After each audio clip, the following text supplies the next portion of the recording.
नवविवाहित बहू के लिए करवा चौथ का व्रत जीवन का एक विशेष अवसर होता है। इस दिन को बड़ी श्रद्धा और उत्साह से मनाना चाहिए।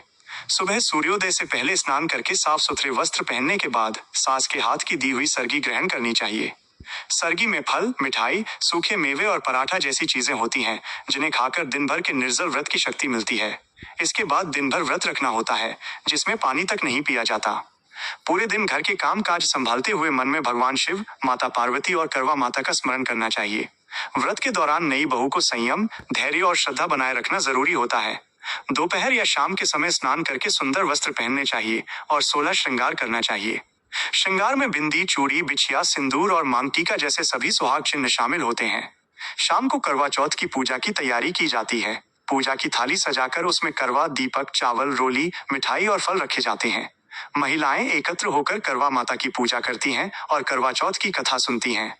कथा सुनने से व्रत की पूर्णता मानी जाती है। पूजा के समय चंद्रमा के निकलने का इंतजार किया जाता है। जैसे ही चंद्रमा निकलता है, नई बहू चलनी में दीपक जलाकर पहले चंद्रमा का दर्शन करती है और फिर उसी चलनी से अपने पति का चेहरा देखती है। इसके बाद पति के हाथ से पानी पीकर और मिठाई खाकर व्रत खोलती है। यह परंपरा पति की लंबी आयु और दाम्पत्य जीवन की सुख समृद्धि के लिए की जाती है। इस व्रत का महत्व केवल विवाहित स्त्रियों के लिए ही नहीं है। अविवाहित लड़कियां भी करवा चौथ का व्रत रख सकती हैं। वे ये व्रत अच्छे वर की प्राप्ति और अपने भावी जीवन साथी की लंबी उम्र के लिए करती हैं। मान्यता है कि माता पार्वती और करवा माता का आशीर्वाद मिलने से उनका भविष्य सुखमय और मंगलमय होता है।